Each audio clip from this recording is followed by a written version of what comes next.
The Tom Woods Show, episode 2337. Prepare to set fire to the index card of allowable opinion. Your daily dose of liberty education starts here. The Tom Woods Show. Hey, everybody. As the academic year winds down, it's time to start thinking about what you're going to do in the fall. And of course, I highly recommend the self-taught K through 12 Ron Paul curriculum. Not only will your kids get the real story about everything, but they'll also learn the kinds of practical things that they won't learn in the traditional school. For instance, how to be an effective public speaker, how to manage money, and how to run your own home business. And of course, when they reach the high school grades, they will be learning Western civilization and U.S. government from old Tom Woods here. But here's the most important thing. If you're going to join, make sure you join through my link, because only through my link do you get $160 worth of free bonuses. My link is ronpaulhomeschool.com. Hey everybody, Tom Woods here. Auron MacIntyre is back with us today. He has a great Substack I recommend. I'll link to it on the show notes page, tomwoods.com/2337. He also hosts the Auron MacIntyre Show. He's with The Blaze, and I wanted to talk to him. First of all, his Twitter feed is as valuable as anything I consult. I feel like he's, in a way, did you ever read Joe Sobran when you were younger? No, sorry. But do you know him? No, I don't. Oh, okay. Listen, when we finish, I'm going to tell you all about him. He was one of the greats. Bill Buckley kicked him out of National Review, and he was one of the best writers you could imagine. He would capture the very essence of exactly what you were thinking. And as soon as he had done it, you realize, well, now I can't ever put it quite that way because now Joe has said it. I feel that way about you. I read your analysis and I think that is exactly what in inchoate form was tumbling around in my brain, and you gave it verbal expression. So anyway, I'll talk to you about Joe Sobran later. What matters today is I have a few things current event related on my mind that I wanted to get your opinions on. So let's start with, if you wouldn't mind, the issue of Trump and DeSantis. Now, I guess we all figured that it was highly likely that both of these guys would run for 2024, but I suppose we probably would have expected that Trump would attack DeSantis because that's his style. But I guess what I didn't expect was that the two camps would be so hostile toward each other. I would have thought that, in my naivete, I guess I would have thought the two camps would think, well, we have two candidates here that are both giving expression to more or less the same set of ideas, and they each bring different strengths and weaknesses, and may the best man win. It hasn't turned out that way. Why not? Yeah, you wish that everybody would work together, that everyone could understand there's a common enemy, and that whatever we're dealing with here is far more important than kind of the territory that these two groups want to fight over. But you can kind of understand what's happening here. Obviously, Trump is kind of an alpha guy. He's not going to let anyone else kind of get in his way. He's going to attack everybody. That's how he won the initial primary. He went after Ted Cruz. He went after Marco Rubio. He went after all these people, and he kind of destroyed them on a personal level. And this is one of the reasons I didn't want DeSantis to get in here. I respect DeSantis. I think he's a great governor. I live in Florida. I benefit directly from the excellence of his governance. So I'm not one of these people who's like, oh, DeSantis is a plant or DeSantis is controlled opposition. I don't think that's the case. I think he's a very promising guy. But he's running into a buzzsaw that is Donald Trump. And if there's one thing Donald Trump can do, it's just destroy opponents who come at him as kind of straight-laced. Now, Ron DeSantis is willing to push in a lot of directions that other people, sometimes even Trump, aren't willing to push. And so he deserves a lot of credit in that area. But when you come to a primary season where it becomes a slugfest, especially one of kind of personal insults, Trump is just going to win this every time. And the unfortunate truth is that both these sides have operatives and coalitions behind them that need that particular candidate to win. Obviously, Trump's coalition is built up of a lot of MAGA people, a lot of people who otherwise were not included in the mainstream Republican Party, the mainstream conservative apparatus, and they only gained prominence by joining an outsider like Trump and basically backing him no matter what. And they obviously want him to be back in control so that they can kind of be in that position. Then there are a lot of people who were in the conservative establishment and hated seeing Trump step in, and they understand that they're never going back to like a Mitt Romney figure, but they figure that DeSantis is Trumpy enough, but still like straight-laced enough to where they can control or they can mediate him. And so they want to see him in charge because that allows the adults to get back into the room. And so these people have gotten really nasty towards each other almost immediately because there's kind of an existential crisis happening inside the Republican operative class over who's going to run this thing. And so this is a bit of a double-edged sword for DeSantis, because on the one hand, he gets the resources and the support of this particular wing, let's say. But on the other hand, the fact that he's getting it is fodder for the Trump people to say, you see, if he were any good, how could he possibly be attracting the support of these scummy people? And so it's hard for him to balance, not to mention, no matter what your opinion on Trump is in his various qualities, whether he's an effective leader, whether you like his style, let's say when he used to tweet on Twitter, he seems to exude a genuine warmth toward other people that long before he had political ambitions, his employees would comment on, people would always say this. He didn't come across like the aloof rich guy that so many people do. Whereas the thing with DeSantis is, even though I think he does and says so many of the right things, especially at press conferences, he hits them right between the eyes. He knows all the data. They're not going to intimidate him or knock him off message. At the same time, I still feel like in those press conferences and in his interactions with ordinary voters, he just comes off as wooden. Is that just me? No, it's not. I think it's been noticed by a lot of people. Look, again, I have nothing but good things to say about Ron DeSantis. I am a Ron DeSantis fan, but it's just undeniable that he does not have this level of charisma that Donald Trump has and this ability to connect with people. And a lot of pundits love to knock the base for this. They say, oh, how could you not care about the execution of policy? How could you not care about the minutia of different stuff? And it's like, look, guys, you are never going to get the vast majority of voters to care more about minutia of policy than they will about charisma. That's just how this stuff works. And if you don't understand that, you should really not hold a job in politics because you're really bad at it. But we hear this over and over again. Look, I'm with the people who say Trump did not execute policy correctly. He was disastrous in certain areas. Some areas he was great in, but some areas he was not. And the fact that he was not able to staff up and not able to control the people around him, these are serious black marks against him. These are all relevant critiques of Trump. But at the end of the day, the people want somebody who feels like a leader, feels like they connect with them, feels like they are on their side, attacking the press, destroying them, embarrassing them. And look what happened to the response after that town hall, that CNN town hall. Trump flourished in that environment because it's exactly where he wants to be, slaying the press for the amusement of the base. That's what he's really good at. And again, that's why I felt like DeSantis stepping into this race was always a mistake. Not because he's not competent. He's probably more competent than Trump. He probably would be, at the end of the day, a better executive strictly, but that's not the only role that a president serves, especially one in this particular scenario where Republicans and other people who oppose the woke left feel like they really have their backs up against the wall in every moment. And you just have to understand the moment you're in. There are things Trump has said that he would do if reelected, like I'll release all the rest of the papers regarding the JFK assassination, or I'll pardon this guy or that guy or whatever. All things he could have done the first time. And I am inclined to go with what his first instincts were. That's probably what you're likely to see the second time. If he really felt strongly about these things, he would have done them then. And I feel like one of the major things that it's hard for anybody to overlook about Trump, as you say, it's not just that he couldn't control the people around him, it's that he couldn't even be bothered to inform himself as to who the people who weren't his mortal enemies were. Like he couldn't even be bothered to find out who a sensible batch of candidates for him to draw from would be.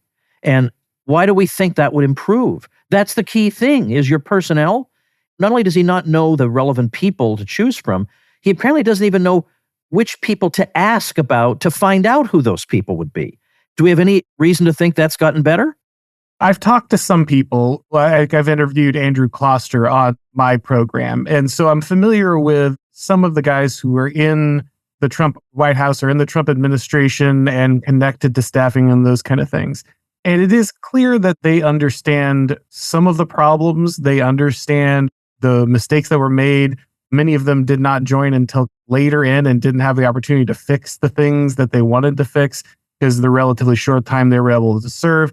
And they do, in their defense, have a plan for next time. Like, they are already spooling up things like the Schedule F, I believe the terminology is, to clean out bureaucracies and stuff. So it's not like no progress has been made. I think there would be some improvements when it comes to restaffing a Trump White House and putting things on course. But I think the real problem here is assuming that we have a one election problem on our hands, that we have a one presidential term problem on our hands. What we really have is a complete system failure and a political movement that has a bench that is just, an inch deep. And I think it's far more valuable in a situation like that to acquire power and develop political talent at a regional level than it is to try to jam your most competent person into the White House as soon as possible, hoping that person just steps in and completely changes the entire Washington machine. I think DeSantis, again, is a very capable guy, but I just don't think that he's going to clean out the entire deep state the minute he sits down, especially because I don't feel like he's ready to take on some of the most difficult challenges that we have. Again, he might get there. He might be that guy, but I'm just not sure he's that guy now. And if you're in a situation where you need to build that talent over time, then I think it's far better to leave him in a position like the governorship, where he's already shown a very clear ability to lead, a very clear ability to be effective, a very clear ability to build the kind of coalition he needs, so that when his next time came around, when the next election came around, he'd have a clear shot, be a clear front runner, and already have everything he needs behind him to make that happen. Obviously, it seems like people whispered in his ear too much. That's not going to be the case, but that would have been my advice. I'm talking tomorrow to Paul Gottfried, and he's been around a long time. He has an article, I sent it to you, in the American Conservative on the worst case scenario. Now, Paul tends to be on the pessimistic side, so let's just bear that in mind. He's a pessimist by nature. But what he's saying is, and maybe the midterms might have driven this point home, but we normal people think, you look at the Biden administration and the incompetence, the craziness, the weirdness, all of it, you think nobody can support that. I mean, at least, okay, maybe some hangers on, but surely the average American has to see how feckless, well, no, feckless is actually the wrong, I withdraw that word. He's been very effective at doing a lot of very bad things, or very bad at doing anything good that he might even pretend to be trying to do. So you think, well, there's no way this guy can get reelected. But what Paul is trying to say is, it looks like there's 40% of the electorate that's going to go for Biden no matter what. Doesn't matter how bad it is, they're going to go for him no matter what. So don't come to the conclusion that any reasonable person has to see that the coalition that elected Biden is a clown show and is at odds with everything you hold dear. That does not resonate with a solid 40% of the electorate. And then he said, moreover, Michelle Obama, for the third straight year, has been voted can you believe this? The most admired woman in America. Michelle Obama, most admired woman in America. If they nominated her, he says, she would cruise to victory. And yes, maybe some Biden policies are a little bit unpopular, but that's because they're being implemented by a doddering old fool. But if they were implemented by a young-ish, charismatic female president, well, maybe that would generate more energy into them. What do you think about what Paul says?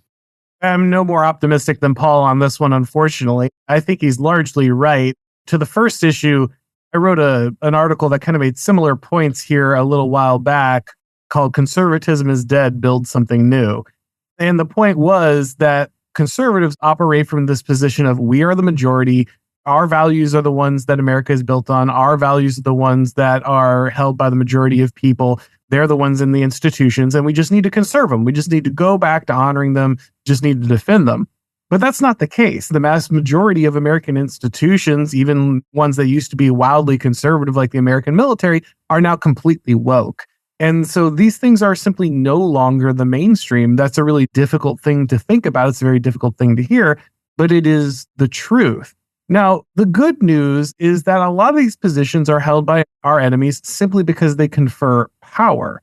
So I don't think a lot of people are actually completely sold on transgenderism or some of this other stuff, though a lot of them are. There are certainly true believers.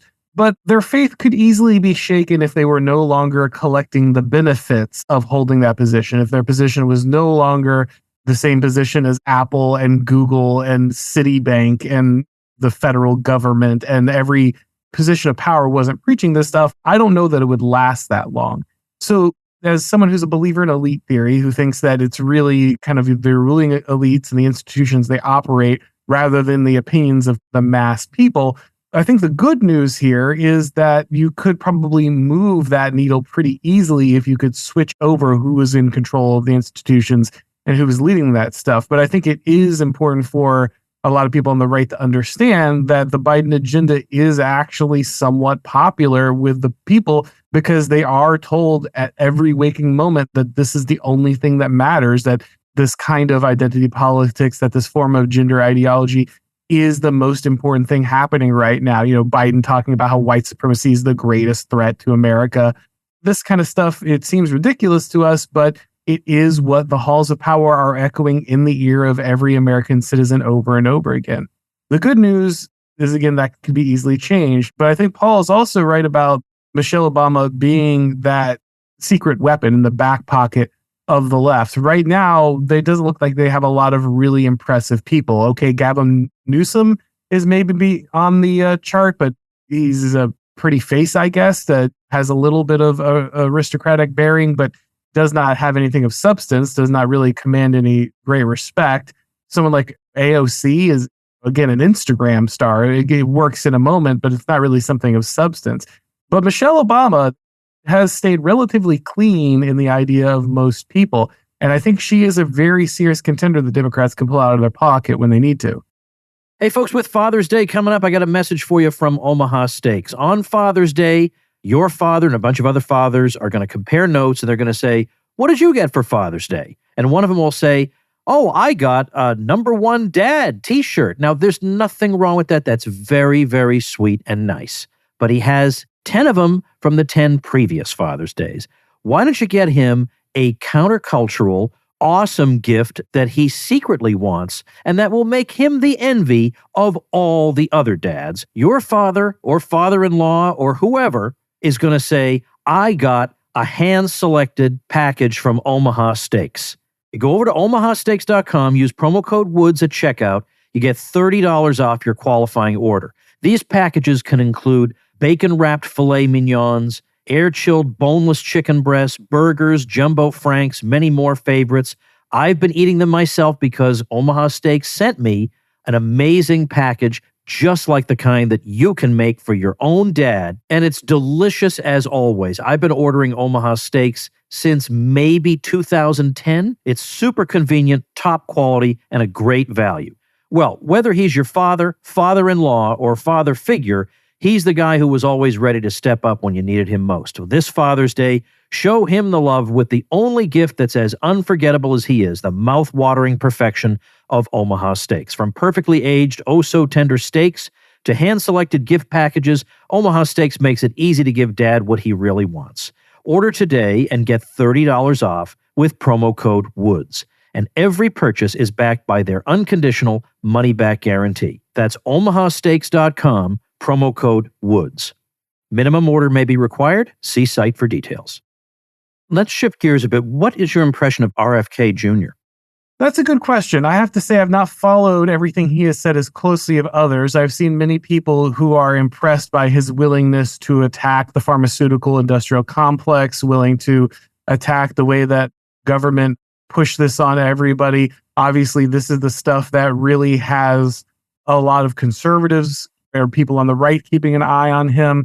Obviously, he is inherently questioning of the security state apparatus for very understandable reasons, given his family's history. And so all of these are positive things. Now, at the end of the day, this guy is still a progressive. He still is a leftist in most of his values. And so I'm always a little worried. I'm not saying there aren't people on the left that couldn't be won over or that you can't work with on certain things. But when people are truly committed progressives, I'm always worried about the attempt to work with them, because these people don't hold your values and they'll backstab you as soon as they get the opportunity. Again, I don't have a great read on him just because I haven't paid as close attention to him as others. But I do think his entrance into the campaign is interesting because obviously he is more impressive than Biden. It's hard not to be. And the fact that the Democrats are very clearly going to make it pretty much impossible for him to be a real challenger to what is a very deeply unpopular incumbent president really gives the lie to the idea that democracy is actually what's functioning in the United States. Do you have any strong opinions about anybody who's declared for the GOP nomination other than Trump and DeSantis? I mean, pretty strongly negative. The Nikki Haley candidacy is a joke. The DEI conservatism of, oh, everybody's worried about a real immigrant woman. That's the conservative message. That's the Republican message coming out of the party, is that she's going to step in. I can't imagine that it's anything but consultants propping that campaign up and feeding that delusion that that's going to go anywhere. People understand she can fundraise enough money off Chamber of Commerce connections to pay them, but I don't think anyone thinks that's really going anywhere. There's also, of course, Tim Scott, and Tim Scott's really squishing out a lot of stuff. Apparently, he's a really nice guy. I've heard good things about him as a person, but I don't really see him. I guess the ideal scenario for these other candidates is that Trump and DeSantis explode each other, right? That's kind of the best case scenario. These people, Trump leads the entire pack by a lot, even DeSantis by a lot, and then DeSantis clearly leads the rest of the pack by a good bit as well. So it's really, you would need these two titans to crash into each other and take each other out for these other candidates to make an impact. Of course, it could be that both of them are actually running for vice president, which obviously Trump is not going to pick up Pence again, so he would need someone new. DeSantis likewise does not yet have a VP candidate lined up as far as I'm aware. Both of these candidates, as sad as it is to say, do check certain diversity boxes that the Republican Party is going to want to check when they set up a ticket. And so where it very well could be that neither of these candidates is entering the race as someone who's expecting to come out first place, but certainly wouldn't mind gaining some notoriety, raising some money, and ending up as a VP on a ticket. When Trump chose Pence, and we don't really know what went on behind closed doors on that, whether it was kind of forced on him or whether through his own judgment he thought, I need to allay the concerns of the establishment of the party because they still run the show. I don't know. I don't know if anybody can really know. But now that the establishment of the party is in complete disarray, and as you say, there is no prospect of a Mitt Romney, there's no prospect of a Jeb Bush, the Trump people seem to be more in the driver's seat. So maybe he's in a position to make a choice more to his liking. But even so, he still has to have political considerations. It can't just be, I pick somebody because I like him and he holds all the opinions I have. It also has to bear in mind, I need to think about the state the person is from. Maybe it's a state I need to win. Maybe Glenn Youngkin from Virginia makes purplish Virginia more in play for me, something like that. Do you have any sense of what the likely, at least what the short list might look like? Well, that's interesting that you bring up Glenn Youngkin, because whether it's Youngkin or DeSantis, you'll notice that I think Chris Rufo is a key factor in both of those rises. DeSantis was already kind of doing some positive things on his own, but Rufo has been a big part of helping to construct a lot of what DeSantis is doing, particularly in educational policy and the banning of things like transgender surgeries on minors and gender ideology in schools. Again, Youngkin was also somebody who benefited significantly by Rufo's activism when it came to education and that kind of thing. And so it could be in some ways that we've got a little bit of a kingmaker happening inside the Republican Party. You don't have a lot of very competent activists inside the Republican Party at this point. And so I think there is a lot of people casting about for who's going to get this kind of stuff done. I think it's pretty clear that I've heard that the Heritage Institute and some of these places are getting better, but they don't have a great track record here in the near past. And so I think people are going to be looking for those who are able to build an architecture that's going to advance some of these projects. Obviously, DeSantis has already proven an ability to do that, and that's kind of his main selling point. But I'm sure having a VP who's also capable of that would not be a bad thing. I don't know that that's really going to matter at the moment. I don't think that VP picks are going to be a big issue that's going to swing the primary. I think this is going to really be a raw showdown between Trump and DeSantis. Competence versus charisma is going to be kind of the playing field. Of course, all of this could change dramatically if the indictments against Trump or other things that are being brought against Trump impact his ability to run or conduct a campaign. We're still very far away from an election. And so all of that could be thrown up at the air at a moment's notice. All right. Well, bearing that in mind, are there ways in which you could say that Trump is stronger in 2024 than he was in 2016? And what I mean by that is, or the reason I bring that up is, I can imagine how some people, myself included, might think he is weaker in that, yes, he rallied even if he gets convicted in a court, that just rallies his base to think, boy, they really, really are engaged in a witch hunt against him. But is that the way independent voters look at it, would be the question. And likewise, what has he done in the interim to build up his following beyond his initial base rather than alienate more people? I'm not entirely sure that that's happened. So I think he could be in a weaker position. But on the other hand, he's up against a really, really unimpressive president. And as Dan McCarthy said on my show recently, elections are comparative things.